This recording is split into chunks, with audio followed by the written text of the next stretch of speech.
காஞ்சிபுரம் மாவட்டம் பெண்ணலூர் பகுதியில் தனியார் நிறுவனத்திற்கு மத்திய அரசு மூலம் தரை வழியாக கேபிள் வயர் பதிக்கும் பணி நடைபெற்ற நிலையில் ஊராட்சி மன்ற தலைவியின் கணவர் அந்த பணியை தடுத்து நிறுத்தியதுடன் குறிப்பிட்ட தொகை பணம் கேட்ட சம்பவம் பரபரப்பை ஏற்படுத்தியது.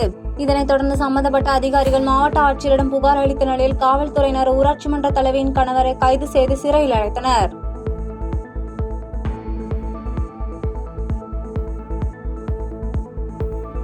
சேலத்தில் கடந்த 2 மாதத்தில் குடிபோதையில் வாகனம் ஓட்டிய 31 பேரின் ஓட்டுநர் உரிமம் ரத்து செய்யப்பட்டது.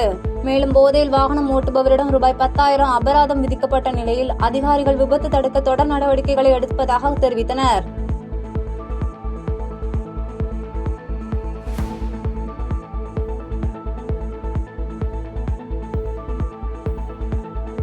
மதுரை மாவட்டம் திருநகரில் உள்ள முக்குளத்தோர் அரசு உதவி பெறும் மேல்நிலைப் பள்ளியில் 9ஆம் வகுப்பு பயிலும் மாணவன் 1330 குரலையும் அதிகாரங்களோடு ஒப்பிட்டு அசத்தினார். தொடர்ந்து அந்த மாணவன் இதற்கு உறுதுணையாக இருந்த ஆசிரியர் மற்றும் தலைமை ஆசிரியருக்கு நன்றி தெரிவித்தார்.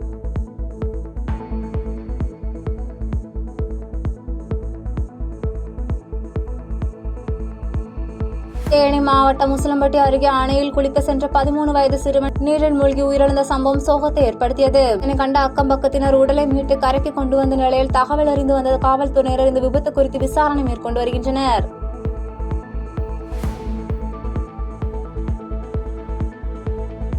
கோவை மாவட்டம் மேற்கு தொடர்ச்சி வனப்பகுதியை ஒட்டியுள்ள பகுதியில் கடந்த சில மாதங்களாக கால்நடைகளை தாக்கி வந்த சிறுத்தையை வனத்துறையினர் வெற்றிகரமாக பிடித்தனர். இந்த நிலையில் அந்த சிறுத்தைக்கு தோல் நோய் மற்றும் உடலில் காயங்கள் இருப்பதை கண்டறியப்பட்ட நிலையில் மருத்துவர்கள் அளித்த சிகிச்சை பலனின்றி உயிரிழந்தது.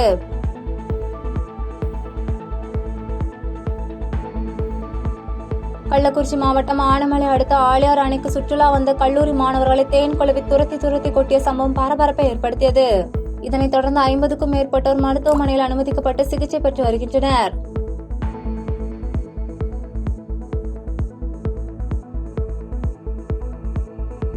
கள்ளக்குறிச்சி மாவட்டம் சங்கராபுரம் அருகே ஓய்வு பெற்ற வங்கியின் மேலாளர் வீட்டின் பூட்டை உடைத்து 11 பவுண்ட் தங்க நகைகள் உள்ளிட்ட மர்ம நபர்கள் கொள்ளையடித்து சென்றனர். இது தொடர்பாக பாதிக்கப்பட்டவர் கொடுத்த புகாரின் பேரில் போலீசார் கொள்ளையடித்த நபர்களை தேடி வருகின்றனர்.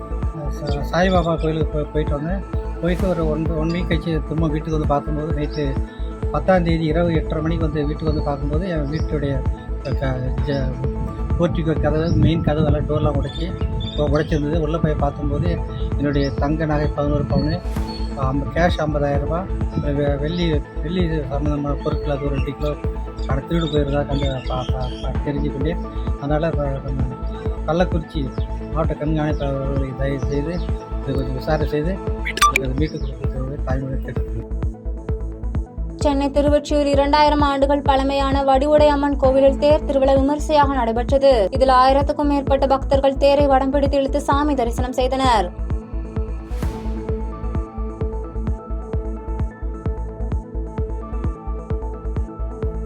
கடலூரில் விருத்தாசலம் விருத்தீஸ்வரர் கோவிலில் மாசி மகா திருவிழையொட்டி பஞ்சமூர்த்திகளின் திருத்தேரோட்டம் சிறப்பாக நடைபெற்றது.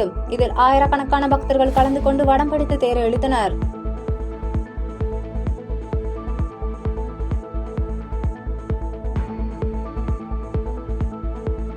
புதுச்சேரி 2025-2026 ஆண்டிற்கான பட்ஜெட் கூட்டத்தொடர் 2வது நாளாக இன்று கூடியது.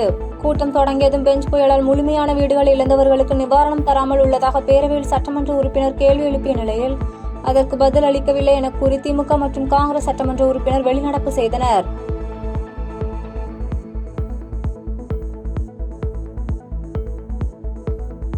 தமிழ்நாடு ஓய்வு பெற்ற பள்ளி கல்லூரி ஆசிரியர் நல சங்கத்தின் சார்பில் திருச்சி மாவட்ட ஆட்சியர் அலுவலகம் அருகில் கண்டன ஆர்ப்பாட்டம் நடைபெற்றது. இந்த ஆர்ப்பாட்டத்தில் திமுக தேர்தல் அறிக்கையில் உறுதியளித்தபடி 70 வயது ஓய்வூதியங்களுக்கு 10% பழைய ஓய்வூதிய திட்டத்தை அமல்படுத்த வேண்டும் என்று உள்ளிட்ட கோரிக்கைகளை வலியுறுத்தி கோஷமிட்டனர். தமிழக அரசு ஏற்கனவே தேர்தல் கால வாக்குறுதியின்படி கொடுத்த உரிமைகளை திரும்ப கொடுக்கவும், பறித்த உரிமைகளை திரும்ப மீட்கவும் இன்றைய தினம் தமிழ்நாடு ஓய்வு பெற்ற பள்ளி கல்லூரி ஆசிரியர் நலச்சங்கத்தினுடைய திருச்சி மாவட்ட கிளையின் சார்பாக இந்த ஆர்ப்பாட்டம் நடைபெறுகிறது. பழைய ஓய்வூதிய திட்டத்தை ரத்து செய்து பழைய ஓய்வூதிய திட்டத்தை அமல்படுத்தி புதிய ஓய்வூதிய திட்டத்தை ரத்து செய்ய அன்புடன் கேட்டுக்கொள்கிறோம். 80 வயது துவக்கத்தில் நீதிமன்ற தீர்ப்பாணை வழங்கிய 20% கூடுதல் ஓய்வூதியத்தை உடனடியாக வழங்கிட வேண்டும். சிவகங்கை மாவட்டம் காரைக்குடியில் மீனாட்சிபுரம் முத்துமாரியம்மன் கோவிலில் மாசி பங்குனி திருவிழா இன்று கொடியேற்றத்துடன் தொடங்கப்பட்டது.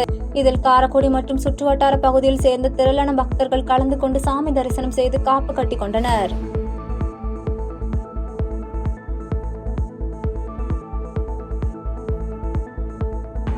மதுரை தேசிய கூட்டுறவு சர்க்கரை ஆலை 2019-2026 ஆண்டில் வறட்சியின் காரணமாக கரும்பு இல்லாததால் தற்காலிகமாக மூடப்பட்டது.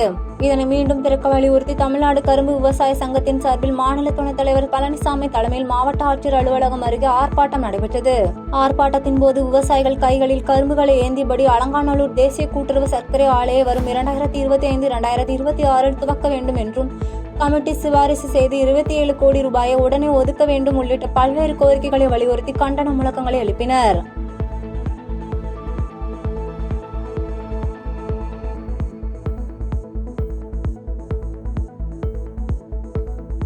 சேலம் மாவட்டம் ஓமலூர் ஒன்றியத்தில் உள்ள பெரியருப்பட்டி ஊராட்சிக்குட்பட்ட 12 வார்டுகளில் 6555 வாக்காளர்கள் உள்ளனர். இதில் ரெட்டிப்பட்டி கிராமத்தில் 2000 மக்கள் வசிக்கும் நிலையில் வார்டுகள் அடிப்படையில் தலா 6 வார்டு வீதம் ஊராட்சியை 2ஆக பிரிப்பதாக தகவல் வெளியாகியுள்ளது. அவ்வாறு செய்தால் அதிக மக்கள் வசிக்கும் ரெட்டிப்பட்டியை தலைமையிடமாக கொண்டு புதிதாக ரெட்டிப்பட்டி ஊராட்சியை உருவாக்க வேண்டும் என கிராம மக்கள் ஓமலூர் ஒன்றிய ஆணையரிடம் மனு கொடுத்தனர்.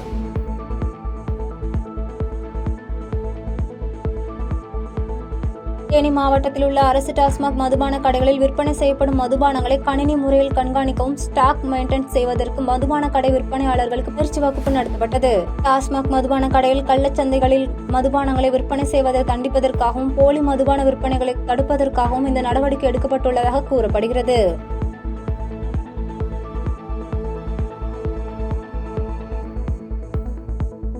கடலூர் மாவட்டம் பன்ருட்டி நகராட்சி நிர்வாகத்தை கண்டித்து கடலூர் மாவட்ட தெரு வியாபாரம் தொழிலாளர் சங்கம் சார்பில் கண்டன ஆர்ப்பாட்டம் நடைபெற்றது. ஆர்ப்பாட்டத்தில் பன்ருட்டி நகர பகுதியில் தெரு வியாபாரிகள் சட்டத்தை முழுமையாக அமல்படுத்த வேண்டும் என்றும் தற்போது வியாபாரம் செய்கின்ற இடங்களில் இருந்து தெரு வியாபாரிகளை வெளியேற்றக்கூடாது என்றும் உள்ளிட்ட கோரிக்கைகளை வலியுறுத்தி முழக்கமிட்டனர்.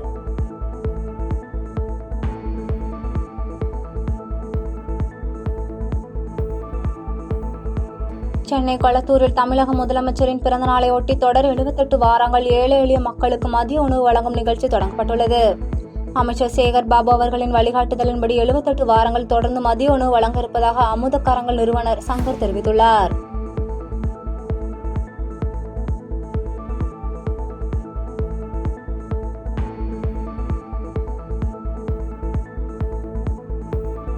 ராணிப்பேட்டை மாவட்டம் எல்விஷராம் ஷேக் அகமத் பகுதியை சேர்ந்த யூசிப் பாஷா என்பவர் தனது இருசக்கர வாகனத்தை வீட்டின் முன்பு நிறுத்தி வைத்துள்ளார். இதனை நோட்டமிட்டிருந்த மர்ம நபர் ஒருவர் இருசக்கர வாகனத்தை திருடி செல்லும் காட்சி வெளியாகி பரபரப்பை ஏற்படுத்தியுள்ளது.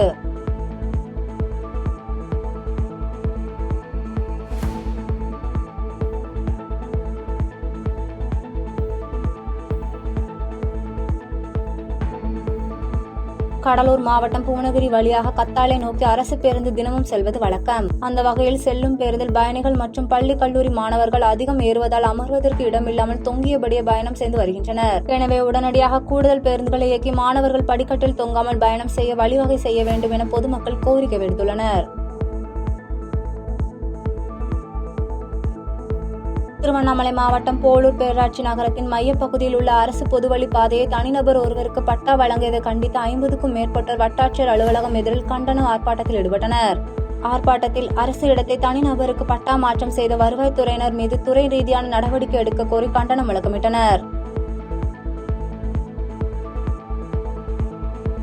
திருவண்ணாமலை மாவட்டம் போலூரில் திமுக சார்பில் இந்து திணிப்புக்கு எதிர்ப்பு தெரிவித்து பல்வேறு வாசகங்கள் அடங்கிய துண்டு பிரசுரங்கள் பொதுமக்களிடம் வழங்கினர். அப்போது மத்திய அரசை கண்டித்து முழக்குகளையும் எழுப்பினர்.